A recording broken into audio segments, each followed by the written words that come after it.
রান্না করতে করতে মনে হচ্ছে আজ বেশ দেরি হয়ে গেল। ওদিকে রোদও যে পড়ে যাচ্ছে, আর একটু পর কাপড় ধুয়ে দিলে তো শুকাবেও না। আমি বরং মিনাকেই বলি কাপড়গুলো ধুয়ে শুকিয়ে দিতে। ও মিনা, মিনা, একবার শুনে যা তো মা।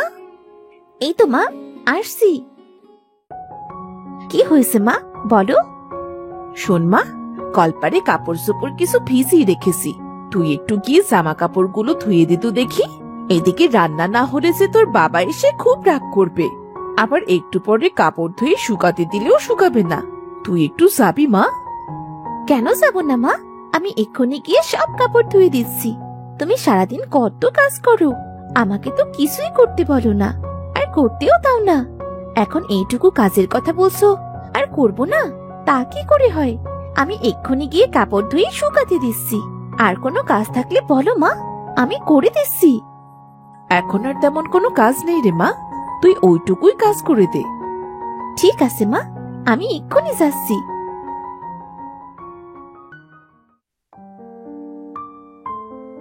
মাকে সাহায্য করতে আমার বেশ ভালো লাগে, কিন্তু মা তো আমায় কাজ করতেই দিতে চায় না। এই কাপড়গুলো খুব সুন্দর করে ধুয়ে দিব আজ। এই যা, রান্না যে শেষই হচ্ছে না, উনি এসেই তো আবার খাবার চাইবে। কি যে করি আমি কিছু বুঝতে পারছি না। মনটাও জানি আজ কেমন করছে, একদিকে কাজও সারতে পারছি না, আবার একদিকে আমার মনটাও কেমন কু ঢাকছে। কে জানে কেন এমন হচ্ছে। মা, ও মা, আমার কাজ শেষ হয়ে গেছে, আর কিছু করতে হলে বলো, করে দিই।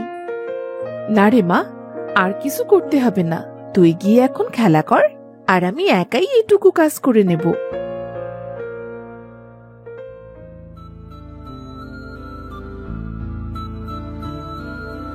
কিরে কানাই, তুই তো কাজ শেষ করতে পারলি না। আমি কিন্তু এটা মানব না। সেই কোন সকালে তোকে কাজ দিয়েছি জমির সব আগাছা পরিষ্কার করতে হবে, দুপুর গড়িয়ে গেল অথচ এখনো শেষ হলো না। এমন হলে তোকে আর টাকা দেব না, কিন্তু আর কাজেও রাখবো না তোকে। আমি তো খুব চেষ্টা করছি, সেই সকাল থেকে একভাবে কাজ করে যাচ্ছি। এত বড় ক্ষেতে কাজ করতে তো একটু সময় লাগবেই, আমি তো কাজে ফাঁকি দিচ্ছি না।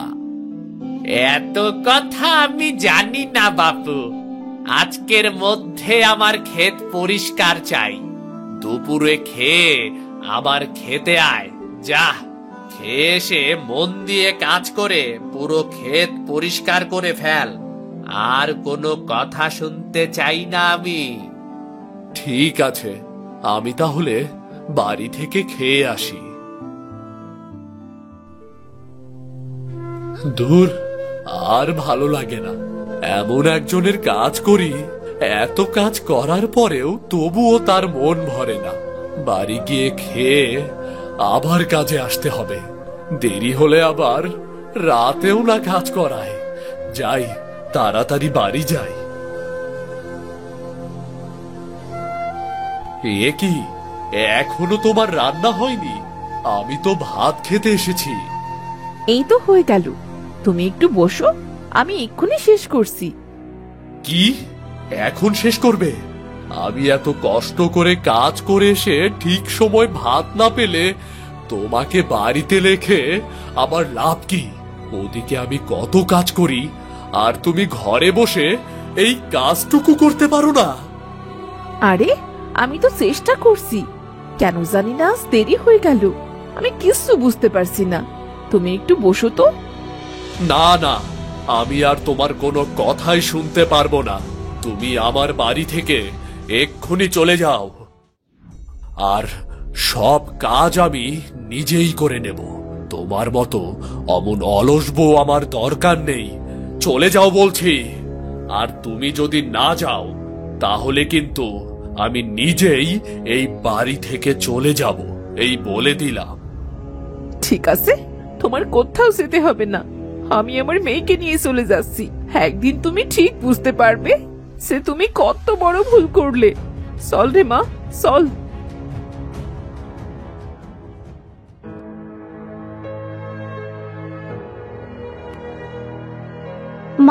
আমরা কোথায় যাব মা? আমাদের তো আর কেউ নেই। কোথায় যাব আমরা? বলো না মা, বলো। কোথায় আর যাবো? চল তোর নানু বাড়ি যাই। ও বাড়িতে যদিও কেউ আর থাকে না, তোর নানা নানি মারা যাবার পর ও বাড়ি এমনই পড়ে আছে, সেখানে গিয়েই থাকবো আমরা। এছাড়া আর তো কোনো যাবারও জায়গা নেই রে। ঠিক আছে মা, চলো। মা, বাবা আমাদের সাথে খুব খারাপ ব্যবহার করলো, তাই না? বাবা খুব খারাপ করেছে আমাদের সাথে। থাক রে মা, আর মন খারাপ করিস নে। দেখবি তোর বাবা একদিন ঠিকই বুঝতে পারবে, আর আমাদের নীতিও চলে আসবে। চল যাই আমরা। এই তো আর একটু গেলেই তোর নানু বাড়ি। ভালো হয়েছে চলে গেছে। এখন থেকে নিজেই সব কাজ করব, কাউকে আর কিছুই বলতে হবে না। খাওয়া হয়ে গেছে, যাই বাকি কাজটুকু করে আসি।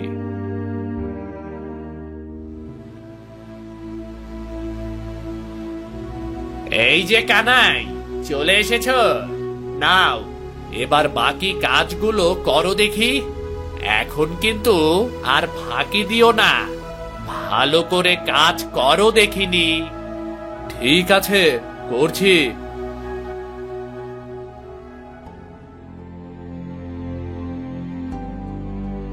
ঘরদুয়ার কেমন হয়ে আছে? চল মা, তুই আর আমি মিলে সব পরিষ্কার করে ফেলি। ঠিক আছে মা, চলো।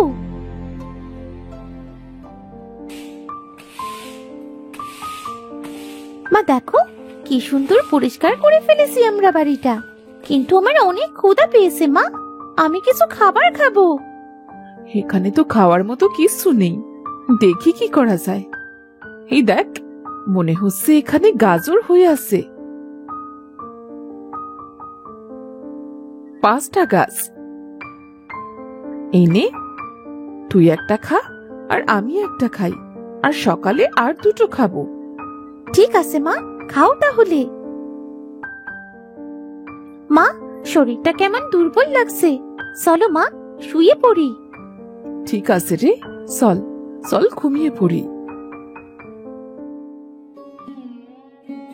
যাক, কাজটা হয়ে গেছে।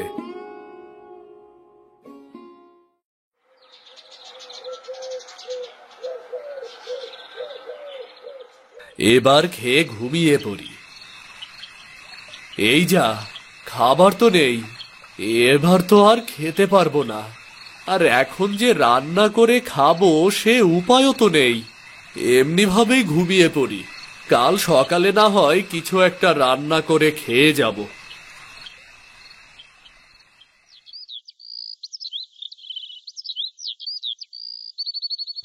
মা, আজ তাহলে কি করব আমরা? কাল তো গাজর খেলাম, আজ কি করব তাহলে? কি আর করব, দেখি আশপাশে কোনো গাছ পাই কিনা। তুই বাড়িতে থাক, কোথাও যাস নে জানো। আমি গিয়ে দেখি কোনো গাছ পাই কিনা। ঠিক আছে মা। এই যা, ঘুম থেকে উঠতেই তো দেরি হয়ে গেল, কাজে যাওয়ার সময় হয়ে গেছে। এদিকে রাতেও কিছু খাইনি, আবার এখন যে রান্না করে খাবো সে সময়ও নেই। কি আর করার, কাজে তো আর দেরি করে যাওয়া যাবে না। এখন না খেয়েই কাজে যাই বরং।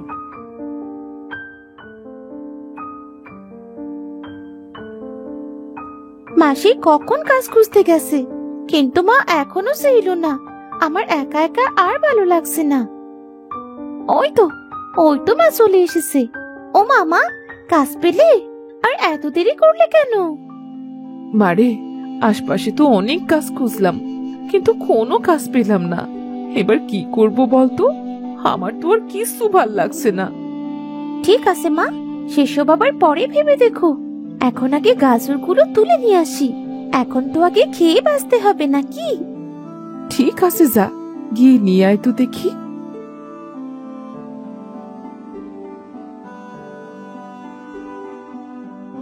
মা গো মা, দেখো নিয়ে এসেছি।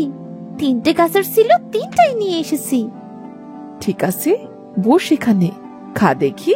কাল আবার একবার যাবো, দেখবো কোনো কাজ পাই কিনা। একটা ব্যবস্থা তো করতে হবে নাকি?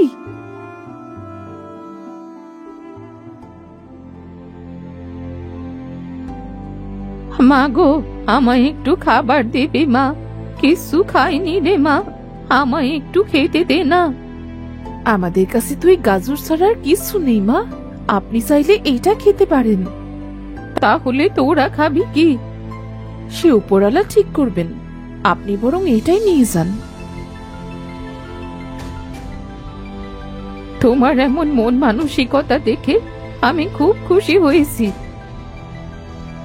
নাও, এই বীজগুলো রাখো, এগুলো তোমাদের ভাগ্য বদলে দেবে। ঠিক আছে মা, তাহলে এখন আমি আসি, তোমরা ভালো থেকো।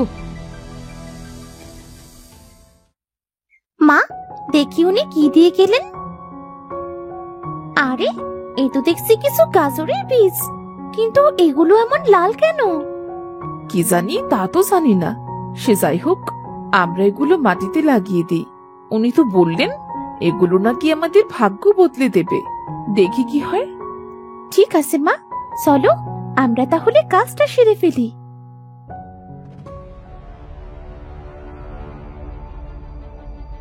কানাই, তোমার কাজের গতি কমছেই তো কমছেই। তোমাকে আমি আর কাজে রাখতে পারবো না। এভাবে কাজ করলে আমার পোষায় না, বুঝলে? কাল থেকে তুমি আর কাজে আসবে না। এটা কি বলছেন আপনি? আমি কত কষ্ট করে না খেয়ে কাজ করছি, আর আপনি আমাকে কাজে আসতে মানা করছেন? তুমি খেয়ে কাজ করছো নাকি না খেয়ে কাজ করছো সেটা আমার দেখার বিষয় না। আমি তোমাকে কাজে রাখতে পারবো না। আর কথা বাড়িয়ে লাভ নেই, চলে যাও। তোমাকে আর কাজ করতে হবে না, যাও। এ কি হলো আমার? বউটাকে তাড়িয়ে দেবার পর সময় মতো না পারি খেতে, না পারি কাজ করতে। একটু দেরি করে রান্না করেছিল বলে ওকে আমি অনেক কথা শুনিয়েছিলাম, আবার তাড়িয়েও দিয়েছি। কোথায় গেছে, কেমন আছে, কোনো খোঁজও নেইনি। আমি অনেক বড় পাপ করেছি, তারই ফল ভোগ করছি এখন আমি। যেমন করেই হোক ওদেরকে আমার খুঁজে বের করে বাড়িতে আনতেই হবে।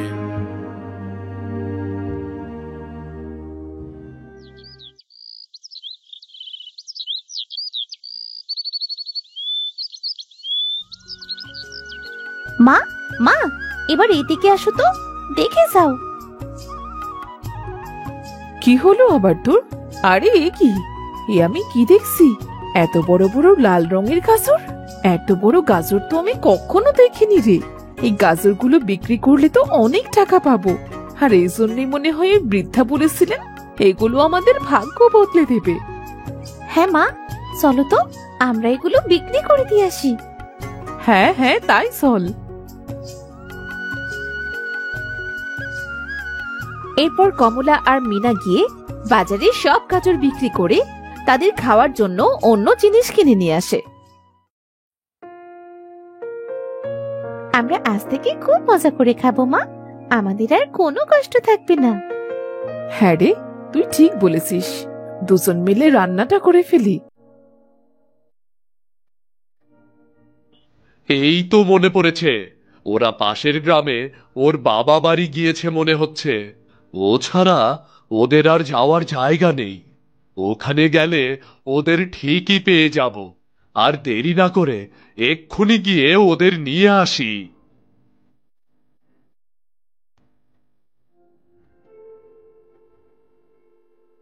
কদিন খুব কষ্ট হয়ে গেছে, তাই না? আমাকে কষ্টে রেখে তোমরা এখানে বসে বসে মা মেয়ে খেয়ে যাচ্ছ। বাবা, ও বাবা, তুমি তুমি না আমাদের তাড়িয়ে দিয়েছিলে? আমি আর মা তোমার কাছে কখনো ফিরে যাব না। তুমি খুব খারাপ করেছো বাবা। আমি আমার ভুল বুঝতে পেরেছি, আর অমন করব না। তোমরা চলে আসার পর আমার কাজও চলে গেছে। তোমরা ফিরে চলো। কাজ চলে গেছে? ঠিক আছে, তুমি যেহেতু তোমার ভুল বুঝতে পেরেছো, তো এটাই অনেক। আমি জানতাম এটা হবে, তাহলে আর ও বাড়িতে যেতে হবে না। এক বৃদ্ধার দেয়া জাদুর লাল গাজর চাষ করেছি আমরা। এগুলো বাজারে বিক্রি করলে অনেক টাকা পাওয়া যায়। আর এখন থেকে আমরা এখানেই থাকবো। বেশ, তুমি যা বলবে তাই হবে। আর আমাকে তাহলে আর লোকের কাছে কাজও করতে হবে না, খুব ভালো হবে। আর হ্যাঁ, তুমি নিশ্চয়ই এতদিন ঠিক মতো খাওয়া দাওয়া করনি, তাই না? নাও, আগে খাবার খেয়ে নাও দেখি।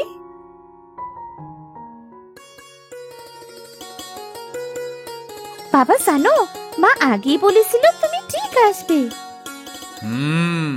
তোর মা আর তুই ছাড়া আমার তো আর কিছুই নেই রে মা, না এসে আমি কোথায় যাব?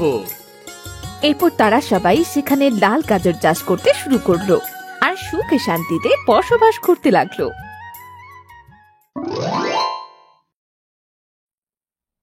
নিতাই ও নন্দু দুই বন্ধু, দুজনেই মাঠে কৃষি কাজ করে। কৃষি কাজ করলেও তাদের সংসারটা বেশ ভালোভাবেই চলে যায়। একসময় নিতাই শহরের নারকেলের ব্যবসা ধরে বেশ ধনী হয়ে যায়।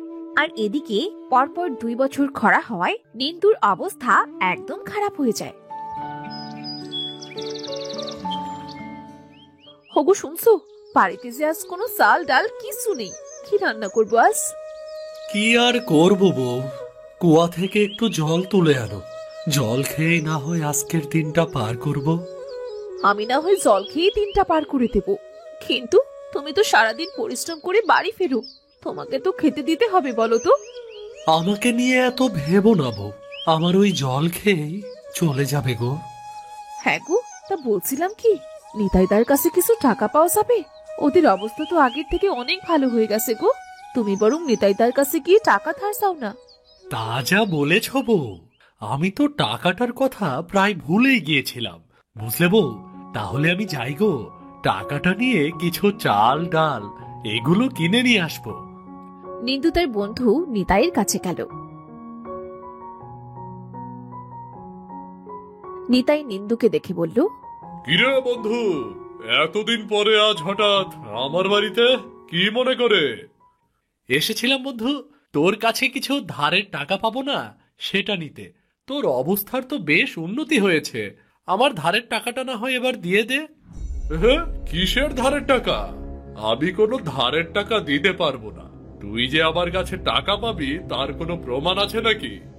প্রমাণের কি দরকার আছে বন্ধু? তুই আমার বন্ধু, তুই আর আমি জানলেই তো হয়। বন্ধু? তোর মতো গরিব ভিখারি আমার বন্ধু ভাবা যায়? যা, বের হ এক্ষুনি আমার বাড়ি থেকে। ওহ, আমি তো ভুলেই গিয়েছিলাম আমি ভিখারি। তোকে আর তাড়িয়ে দিতে হবে না, আমি চলে যাচ্ছি। নিন্দু কাঁদতে কাঁদতে নিতাইয়ের বাড়ি থেকে বেরিয়ে গেল। হঠাৎ তার শরীরটা খুব খারাপ লাগলো, সে একটা গাছের নিচে বসে পড়ল। হঠাৎ করে আমার আবার কি হলো? ওহ, শরীরটা বড্ড খারাপ লাগছে। ওই গাছের নিচে কিছু সময় বিশ্রাম নেই। ক্লান্ত শরীরে গাছের নিচে বিশ্রাম নিতে নিতে নিন্দু ঘুমিয়ে পড়ল। একটু পরই তার ঘুম ভাঙতেই সে দেখল কিছু দূরে একজন বুড়ি পড়ে আছে। আহারে, মরে গেলাম রে, কেউ কি আসো আশেপাশে? আমায় একটু উঠিয়ে দাও না দয়া করে, পড়ে গিয়েছে আমার কোমরটা ভেঙে গেল। বুড়িমা, ও বুড়িমা, কিভাবে পড়লে গো? আহা, ওঠো। বাবা, সে কথা আর বলো না, বুড়ি হয়ে গেছি, হঠাৎ করে পাটা মুচকে যায়, তাই এত কষ্ট করেও আর উঠতেই পারছি না বাবা। তুমি তো তাহলে আর হাঁটতে পারবে না। চলো, আমি তোমাকে তোমার বাড়িতে পৌঁছে দিয়ে আসি। আমার যে কোনো বাড়ি নেই। তাই নাকি? আচ্ছা, ঠিক আছে, আজ থেকে না হয় তুমি আমার বাড়িতেই থাকবে, কেমন? তুই অনেক ভালো রে বাবা, আমার জন্যে যা করলি তাই আমার জন্যে অনেক কিছু রে বাবা। আমার মা থাকলেও যে তোমার মতোই সেবা যত্ন করতাম, তুমি তো আমার মায়েরই মতো। নিন্দু বুড়িকে নিয়ে তার বাড়ি ফিরে গেল।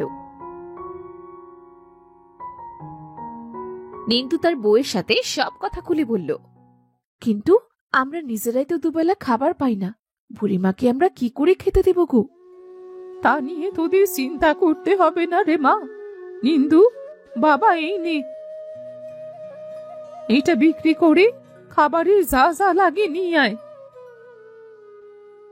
বুড়িমা, এটা তো তরল সোনা।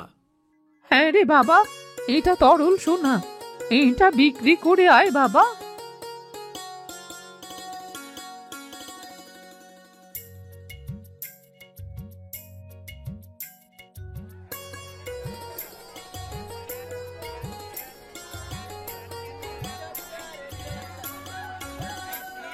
নিন্দু তাদের বাজারে এক শ্যাকরার কাছে তরল সোনাগুলো বিক্রি করে যে টাকা পেল তাই দিয়ে চাল ডাল আরো অনেক কিছু কিনে নিয়ে এলো।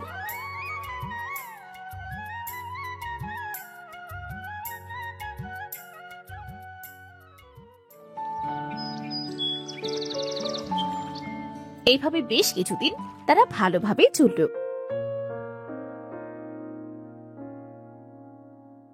বুড়ি অনেকদিন নিন্দুকে তরল সোনা দিল বিক্রি করার জন্য।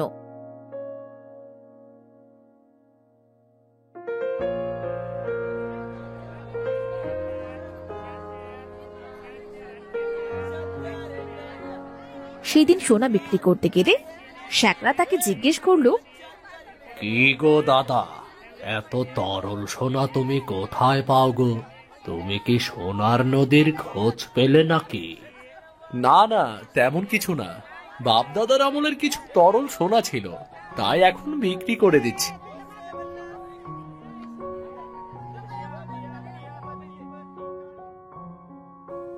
নিন্দু বাড়ি ফিরেই আজ বুড়ির কাছে জিজ্ঞাসা করলো, বুড়িমা, আসলে জিজ্ঞাসা করছিলাম যে তুমি এই তরল সোনা কোথায় পাও। আজ শ্যাকরা জিজ্ঞাসা করছিল, কোন রকম কাটিয়ে চলে এসেছি। আচ্ছা বাবা, বেশ, আমি তোদের কাছে কিছু লুকোবো না। শোন তবে, আমি একজন ম্যাজিক বুড়ি, ম্যাজিক করে কোথায় কি আছে সব কিছু বের করতে পারি রে। আর তাই তো আমি সোনার নদীর খোঁজ পেয়েছিলাম। সোনার নদী? হ্যাঁ রে বাবা, এই ম্যাজিক বাটির কেরামতি সব এই বাটির ভেতরে হাত দে বাবা।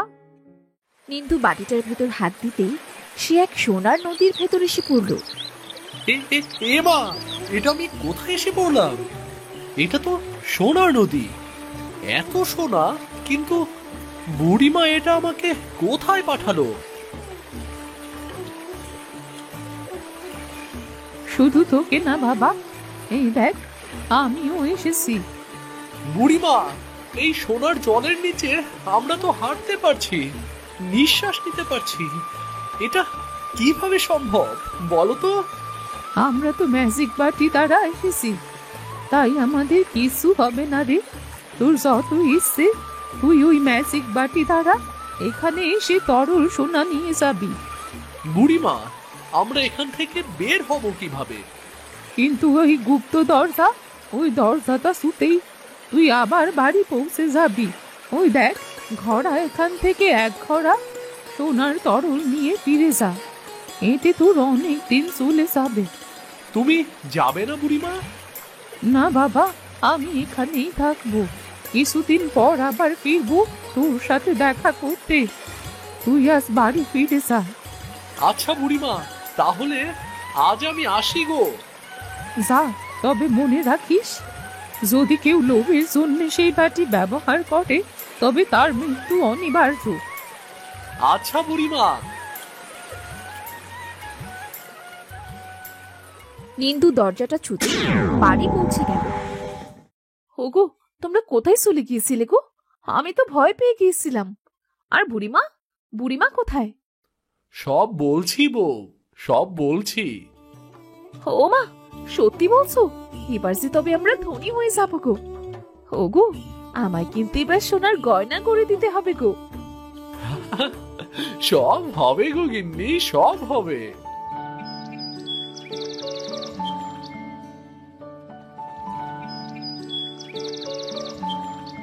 কিছুদিনের ভেতর নিন্দু অনেক ধনী হয়ে গেল। একটা বড় প্রাসাদ করলো সে। তাদের সমস্ত ইচ্ছে তারা পূরণ করতে লাগলো। নিন্দুর বউয়ের গা ভরা গয়না দেখে নেতাইয়ের বউ বাড়ি ফিরে নেতাইকে বলল, ওগো শুনছো? কি হয়েছে গিন্নি? মুখটা এমন করে আছো কেন গো? থাকবো না। বিয়ের পর থেকে কি এমন দিয়েছো শুনি? পাড়ায় সবাই বলা বলি করছে নিন্দু নাকি অনেক ধনী হয়েছে, তার বউ নাকি গা ভরা গয়না পরে বেড়ায়। তাই নাকি? তাহলে তো আজই দেখতে হচ্ছে বিষয়টা। চলো আজ রাতে নিন্দুর বাড়িতে গিয়ে দেখি কি এমন গোপন রহস্য আছে ওর ধনী হবার পেছনে।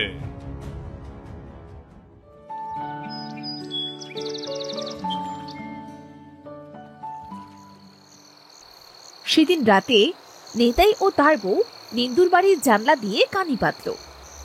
বউ, আমাদের তো অনেক কিছুই হয়েছে, সোনার নদীতে আর যাব না। বাটিটা যত্ন করে রাখো, যদি কখনো দরকার পড়ে তবেই ওটা আবার ব্যবহার করব। ম্যাজিক বাটিটা সত্যিই খুব আজব, তাই না? এর ভেতরে হাত দিলে সোনার নদীতে যাওয়া যায়। ওগো, কি বললো শুনছো গো? এই ম্যাজিক বাটিতে হাত দিলে সোনার নদীতে যাওয়া যায়। তাই তো শুনছি গিন্নি। ওগো, সে করেই হোক ওই বাড়িটা চুরি করতে হবে। সোনার নদী থেকে তরল সোনা এনে আমরা এবার ধনী হয়ে যাবো গো। হ্যাঁ গিন্নি, আমরা আজ রাতেই ওই ম্যাজিক বাটি চুরি করে সোনার নদীতে যাব। অনেক ধনী হব, পৃথিবীর শ্রেষ্ঠ ধনী হব। রাতে নিন্দু ও তার বউ ঘুমিয়ে পড়লে নেতাই গিয়ে সোনার বাটিটা চুরি করে আনলো।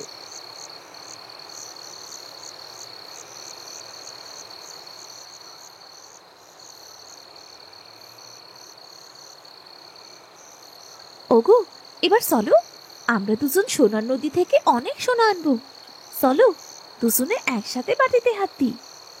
তারা দুজন বাটিতে হাত দেবার সাথে সাথেই সোনার নদীতে এসে পৌঁছলো। ওমা, এত সোনা! ওহো, নিন্দু কত বোকা বলো! এত সোনা রেখে কেউ অল্প সোনা নিয়ে ফেরে? গিন্নি, ওই দেখো, ওখানে অনেক ঘোড়া আছে। সব ঘোড়ায় তরল সোনা ভরে। তাড়াতাড়ি চলো, বাড়ি ফিরে যাই। হ্যাঁ হ্যাঁ চলো। হঠাৎ তারা সোনার নদীর গভীরে ডুবতে লাগলো। ওগো, হঠাৎ করে কি হলো গো? আমরা যে নিচে তলিয়ে যাচ্ছি। গিন্নি, আর আমাদের রক্ষে নেই। এবার আমাদের মৃত্যু অনিবার্য। লোভ করে আজ আমাদের এই দশা হয়েছে।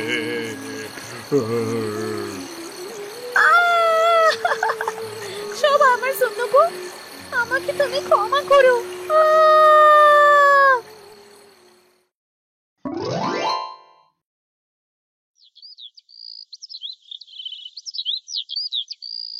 ছোটবেলায় মা বাবাকে হারানো অনাথ ছেলে শিবু ছোট থেকে এ দুয়ার ও দুয়ারে কাজ করে অনেক কষ্টে মানুষ হয়েছে। শিবু 2 মাস হলো পাশের গ্রামের রামুর মেয়ে রায়কে বিয়ে করেছে, কিন্তু তার সংসারটা যেন অভাব অনটনে একেবারে জর্জরিত।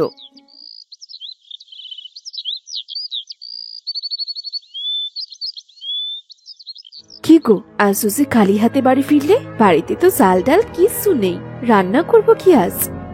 কি আর করব গিন্নি, জমিদার মশাই তার খেতে কাজ করিয়ে টাকা দিচ্ছে না। আজ না কাল, কাল না পরশু, এমন করছে শুধু। বলি, বেড়ালের মতো অমন মিউ মিউ করে কথা বললে তো টাকা বাকি রাখবে, জোর দিয়ে চাইতে পারো না? এই তো, তুমি তো জানো আমি মানুষের ওপর বড় গলায় কথা বলতে পারি না। এই জন্যই তো সবাই আমাকে শুধু ফাঁকি দেয়।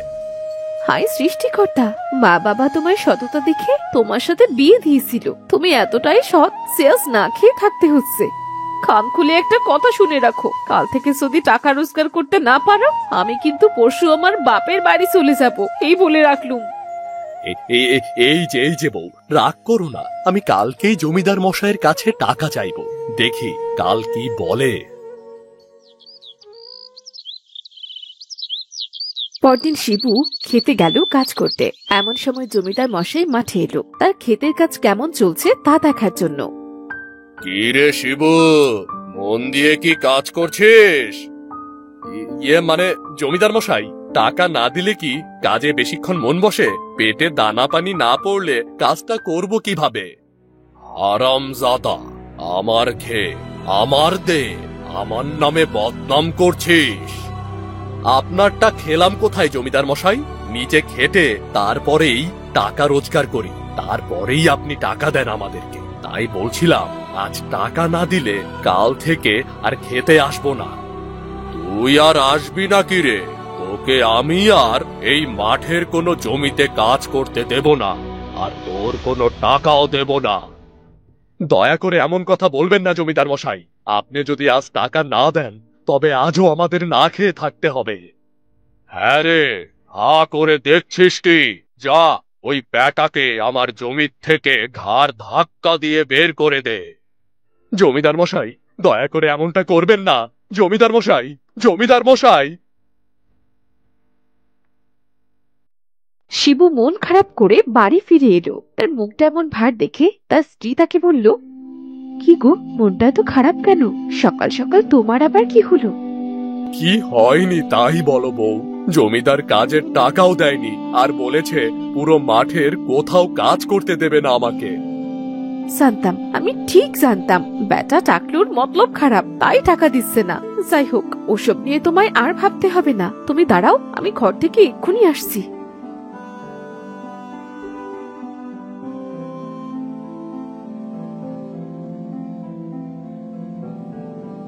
এই নাও, এই টাকা দিয়ে তুমি কিছু সবজি চারা কিনে আনো। কি আর করবে বলো তো, বাড়িতেই সবজি চাষ করে কোন রকমে না হয় সংসারটা চালিয়ে নেব।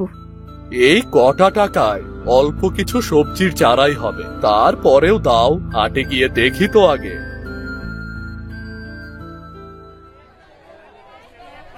শিবু হাটে গিয়ে অল্প কিছু বেগুনের চারা নিয়ে বাড়ি ফিরে এলো। এ কি, শুধু বেগুনের চারা এনেছো? সত্যি তোমায় দিয়ে কোনো কাজ হয় না। বউ, দিয়েছ তো মাত্র 10 টাকা। 10 টাকায় 10টা বেগুনের চারাই হয়েছে, তাহলে আমার দোষ কোথায় বলো? আচ্ছা আচ্ছা, হয়েছে হয়েছে, চলো তো ওই পাশে বেগুনের চারাগুলো লাগিয়ে দিই। তারপর তারা দুজন বেগুনের চারাগুলো উঠোনের এক পাশে লাগিয়ে দিল। শিবু ও তার স্ত্রী বেগুনের চারাগুলো খুব পরিচর্যা করতে লাগলো।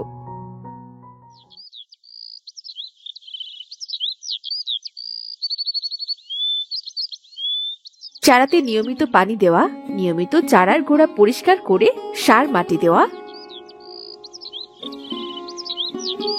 দেখতে দেখতে চারাগুলো বেশ বড় হয়ে গেল।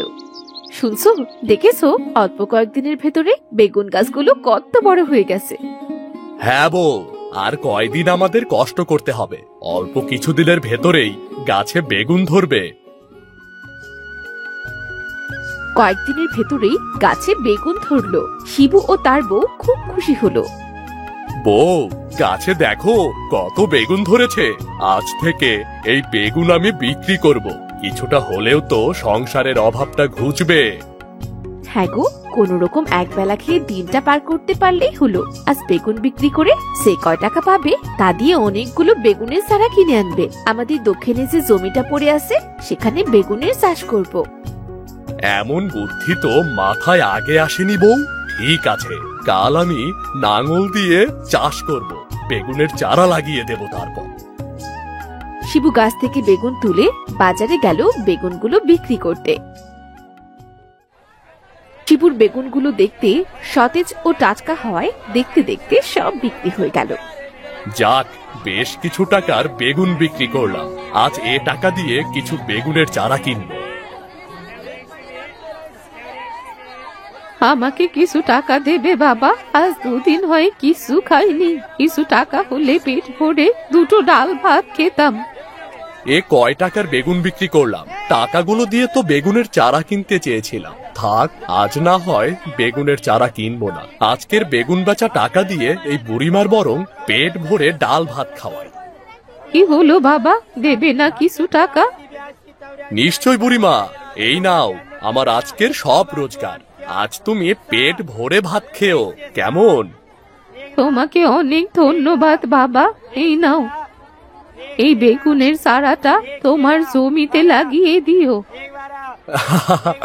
বুড়িমা, আমি তো পুরো ক্ষেতে বেগুন গাছ লাগাতে চেয়েছিলাম। একটা চারায় আর কি হবে, তারপরেও দিয়ে দাও, লাগিয়ে দেব।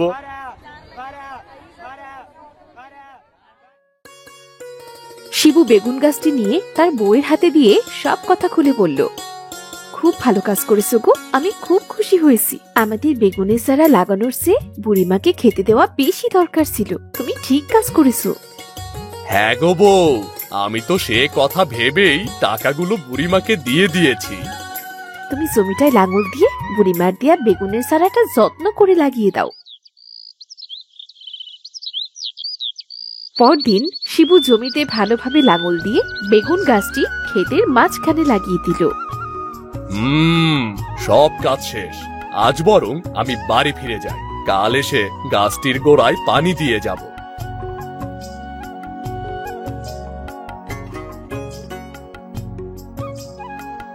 বাড়ি এসেছো? হাত মুখ ধুয়ে এসো, আমি খাবার দিচ্ছি।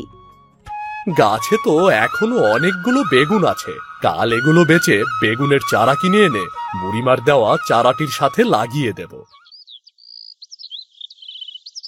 পরদিন সকালে গ্রামের একটি ছেলে রজন দৌড়ে শিবুর বাড়িতে এলো।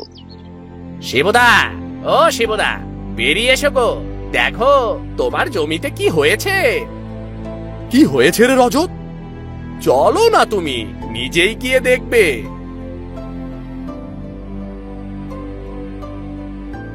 এটা কিভাবে সম্ভব? রাতারাতি পুরো জমিতে বেগুন গাছ আর বেগুনে পরিপূর্ণ হয়ে গেছে। হ্যাঁ গো শিবুদা, সবাই বলছে তোমার বেগুন খেতে জাদু লেগেছে। বেগুনের যে দাম, তুমি তো বেগুন বিক্রি করে রাতারাতি লাখপতি হয়ে যাবে গো। হ্যাঁ রে রজত, এই অভাগী শিবুর কপালটা এবার মনে হয় খুলে গেল রে। শিবু গাছ থেকে সব বেগুন তুলে বাজারে বিক্রি করে অনেক টাকা পেল। প্রতিদিন গাছ থেকে সব বেগুন উঠানোর পরও গাছের বেগুন যেন ফুরাতই না। কিছুদিনের ভেতরই শিবু বেগুন বিক্রি করে অনেক টাকার মালিক হয়ে গেল। আমি সব বুঝতে পেরেছি বউ, আসলে বিধাতা আমাদের সাহায্য করতে চাইছিল, তাই তো বুড়িমার উছিলায় আমরা লাখপতি হয়ে গেলাম। তা অবশ্যই ঠিক, কিন্তু আমি মনে করি আমাদের জমিদার মশাইকেও একবার ধন্যবাদ দেওয়া উচিত। সে যদি তোমাকে ক্ষেত থেকে বের না করে দিত, তাহলে তো আমরা এত বড় হতাম না, বলো? তাও ঠিক, সময় করে একদিন জমিদারকে ধন্যবাদ দিয়ে আসবো। আজ আমরা পরিপূর্ণ সুখী। বাড়ি, গাড়ি, গয়না আমাদের সব হয়েছে আজ। আজ আমার নিজেকে খুব সুখী সুখী লাগছে। বুড়িমাকে সামনে পেলে তার পায়ের ধুলো একবার মাথায় নিতাম গো, একবার মাথায় নিতাম। অন্যের ভালো করলে যে নিজের ভালোই হয়।